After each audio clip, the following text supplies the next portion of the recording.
Hi everyone, this is Mateo Vigold from TOC Worldwide, and we're here at TOC Africa with Dawit Woubishet, President of the Ethiopian Freight Forwarders and Shipping Agents Association and Chair of FIATA Air Freight Institute. Hi Dawit, thank you for joining us. How are you? Thank you. Thank you very much, and thank you for having me. No, it's been a pleasure. And actually, I was thinking about what you were talking about yesterday in your session, and it was really interesting. However, because I'm a nerd, so I want to know more.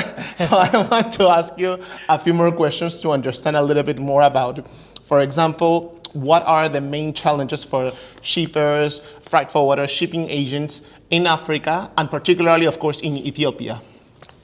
Thank you. Thank you very much. And actually, there are 3-4 points which is a challenge for African actually, and then when it's particular to come to Ethiopia. And the first one is policy and the government policy, and then because we Africans, having different policy, different type of arrangement, different kind of follow-up, and different kind of interventions actually.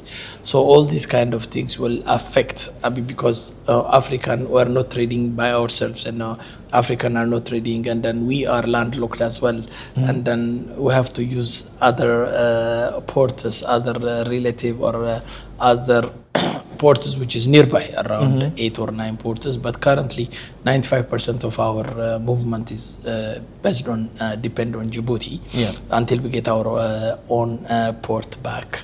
So for the time being, that kind of policy, for example, when it comes to customs, the customs one window arrangement, and then the customs on the other side and the customs on Ethiopia side have to have a link, or they have to do kind of interface in order to make it simpler and then smooth move. And like what the corridor is doing currently, if you see the landlocked countries down to us, like Kenya, Kenya, Uganda, Rwanda, Mozambique, Zambia, Tanzania, on that corridor.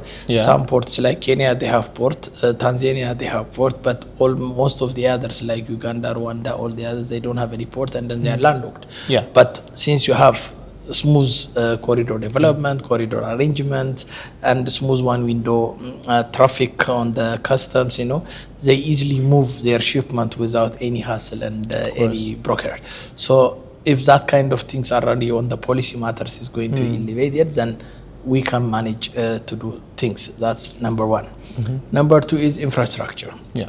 So infrastructure is a big challenge, because when you do any kind of shipment from A to B, you need the infrastructure on different levels. I mean, road is one part, rail is one part, airline is one part, and there are a lot of movement between this, and then it's kind of a multimodal arrangement has to be there as well, because in order to do a multimodal, in order to make it faster delivery, faster movement, we need some kind of 2 or 3 at least arrangements to be fulfilled. But when it comes to Ethiopia, when it comes to the African countries, this kind of things is a big challenge for all of us.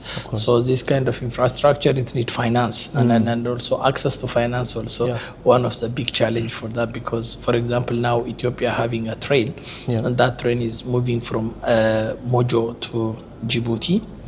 So we are only having one line. And then the line also is not that much speedy, and then the transit corridors are very limited. So for that reason, we have to increase that. We have to have another second line, because the Ethiopian population is 130 million. It's going to increase up to 150 million in the next few years. It's not going to be able to cope. And then also Ethiopia is the fastest growing country on that corridor. And then we need movement to come. So every year there is a kind of up and down of 20% increase on all kind of export and all kind of import as well. So for that, we have to make ready. We have to do some kind of arrangement, investment for that. Access to finance is one of the challenge as well. And the other one as well is a kind of know-how. I mean, the people, capacity building, and when it comes to the industry, I mean, there is no as such compliant, or there is no as such people who are already knowing the logistics sector very well. So because of that, logistics by its own, it has its own language, it has its own arrangement, it has its own wording, it has its own capacity and capability in order to do anything in a proper way. So for that, we need to have on a capacity in another building. So this kind of things has to be done through training, through other project, through visiting, networking, and some kind of stuff in order to attract, in order to do this kind of things as well. So for that reason, we have to do something, and also adaptation of technology and digitalization. So as you know, the world are coming to digital, or they're coming into technology. So we have to do as per that technology, or as per the digital what it requires in order to cope up the movement and then the transit corridors, because all other countries are now they are now paperless, and then we have to adapt that, and then we have to be together in order to seamless transit, and then fast moving as well, which we can at the end of the day adding the customer to use as much as possible. Last but not least, we have to focus on the e-commerce nowadays. E-commerce is one of the big platforms already organized. I mean, it is $9 billion project all over the world, but Africa, if you see it, we are very small. We didn't connect it, of course, the banking sector, all the other logistics, infrastructure, airline, everybody has to work together in order to manage this kind of business. We are working on that, but we have to be there, and then we have to do it as much as possible in order to get Africa what we want to get from her. Yeah, I think the key word that I'm guessing that I'm thinking about here, that was also mentioned in your session yesterday, is collaboration. True. A collaboration between the states in Africa with harmonizing policy, I'm guessing for customs, collaboration for maybe get joint ventures for infrastructure, investment, PPP investment as well. implementation of technologies, fostering and nurturing talent, and adapting to the new e-commerce trends. And how do you think that, for example, in the case of the Ethiopian freight forwarders and shipping agents association, that's a long name, but I like it. How are you guys sort of like advocating to overcome these challenges? Yeah, actually, Ethiopian Freight Forwarders and Shipping Agent Association already formed in 1998 with the whole idea of 3 major pillars, but we add now another pillars as well.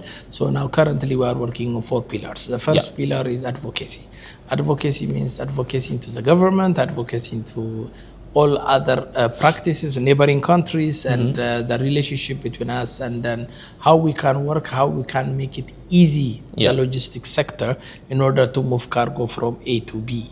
So that's what we were going to do. And then there are rules and regulations, there are policies and anything. Thanks to the new government now, what we have is they will, whenever they are having any policy, they will advise us, and then before it is already on. So we will do that, and then we will amend, or if there are any comments, we will try to comment, and then on that kind of debate, and then we will explain to them exactly what it is. And then it's good that we are having a very close relationship with them, and which we can do everything in a positive manner. The second one is networking, and then on the networking, there are so many events of logistics. As you know, it is a dynamic sector where we are in. So everything is changed, everything, especially safety and security. If you come to the digital, if you come to container handling, there are a lot of things are already changing. So for that, we can adapt by doing, attending so many events and conferences, which we can get some kind of information.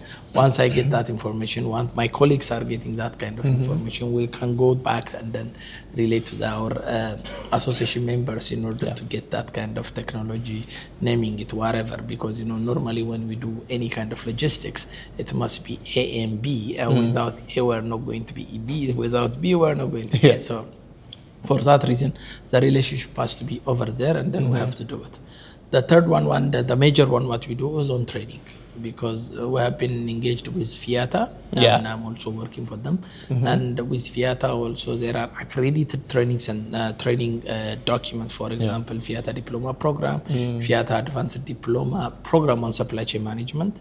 So we have been doing that training, bringing to Ethiopia and giving to our logisticians, not to the logisticians as well, to the industry leaders, to the university dean lecturers, and to the minister level as well. Of course. Because, we are being given this, and then everybody was happy in order to adapt the new technology, to adapt a new form, a new norm, and where are we and where are the worlders?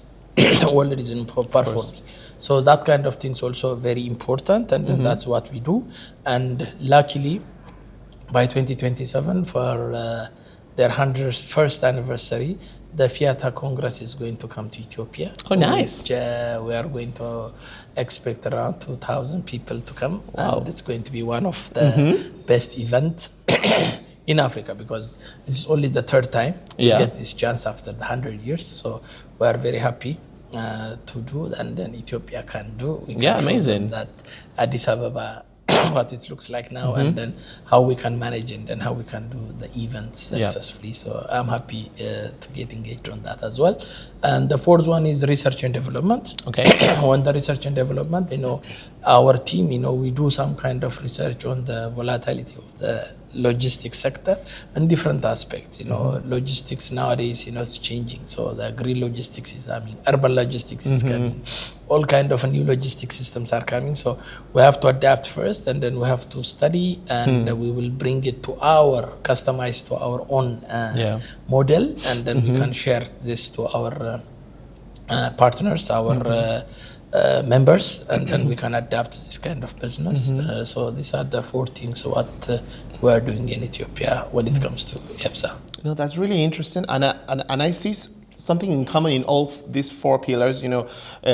Policy, advising, networking, training, research and development. They are all linked to the human element and the people working in the sector, because regardless of whatever technology we are implementing now, whether it's AI or blockchain or etc., without proper training and proper talent managing this, you will only go this far. So I think that's a really nice approach. I hope I can make it to the EFFSAA event in Ethiopia. And you are invited. Thank you. And I would love to finish this interview by asking you a question. Bearing all of this in mind, and also you just mentioned that Ethiopia is a very fast-growing country, and in general, Africa, it's the region with the fastest growing population rates. So we are going to have very larger consumer markets in the foreseeable future. How do you envision? Let's just imagine we have a crystal ball. How do you think that production lines or manufacturing processes, factories might evolve in Africa? Do you see any specific countries that might become sort of like factories for the region, similar to what China was during the 20th century? Yeah, it's a very good question. Actually, as you know that an EFFSAA is going to come soon, but some parts of the African countries it's already started last July. So this have to be developed, because Africans are more than 55 states already. I mean, all of them, they are having a large of export. We are majorly exporters, but we have to do not the raw export, but we have to focus on value addition. So we have to add some kind of value, and then we have to export it. But as you know that because of tariffs, because of all other many challenges around the world, I mean, if Africa trade by itself, trade inside, because we are 1.5 billion people already. So what we have, and then South Africa don't have, what South Africa have, maybe Nigeria don't have, and then so if we are trusted enough, collaborative enough, and then doing it exactly, knowing each other. I mean, by, like I said, by networking, name it, whatever. So we, as an African, EFFSAA can bring something good for, because, imagine if I want to go to Djibouti now, I need a visa to go there. Why? Because, it didn't give sense. It's an obstacle. Yeah, so one of the obstacles, one of the things which is lowering the business transactions, what we are going to do. So all Africans, we can trade ourselves, we can go by ourselves, we can negotiate ourselves, and then we can do a kind of networking. Sometimes it's going to be easy to go from A to B, from B to C. For example, a very good example is about our airline. I mean, the flag carrier, which Ethiopia is covering almost 54 destinations in Africa, one of the largest and the biggest, awarded 8 times in Africa consecutively, being the #1 airline. So this airline, they are moving forward for the e-commerce platform operation. So Ethiopia now in Addis Ababa, they build e-commerce platform or e-commerce hub, which can sort around 1 million postal services in a day. And so on this kind of facility, if any shipment coming from abroad or coming from Africa and going out outside, it will be one of the ideal location where we can sort the shipment, when we can facilitate the e-commerce platform and sending it to Africa or bringing it to Africa as well. So this kind of platform is a first in kind. It's already built there. So if we Africans know exactly what it is, and if we introduce for the other world where the shipment is coming from, Ethiopia is going to be an ideal, because one, the airline is there, the hub is there. So we want a kind of a mentality that we are going to build a hub in Africa, one of the hub in Ethiopia, which we can give service to all African countries, and then also to board as well. This is not only on cargo, but on passenger as well, which Ethiopian Airlines is doing very well on that. So that kind of things has to be developed in several areas, and several kind of projects, which can enhance Ethiopian, not only Ethiopian, Africans can trade itself. So that is the most important thing what we have to do. Yeah, I think definitely collaboration, trust, you've mentioned it, taking advantage and capitalizing on the strengths that you already have, like you have just described. So yeah, it looks like there is a lot of work to do, but it's exciting work, and I think the future is very bright. And yeah, thank you, Dawit, so much for your answering my questions and for joining us. And everyone, that was it. That was a quick interview with Dawit Woubishet from the Ethiopian Freight Forwarders and Shipping Agents Association. So if you want to get in touch, just drop us an email and we'll put you in touch with Dawit. Thank you so much, and see you at the next TOC Africa.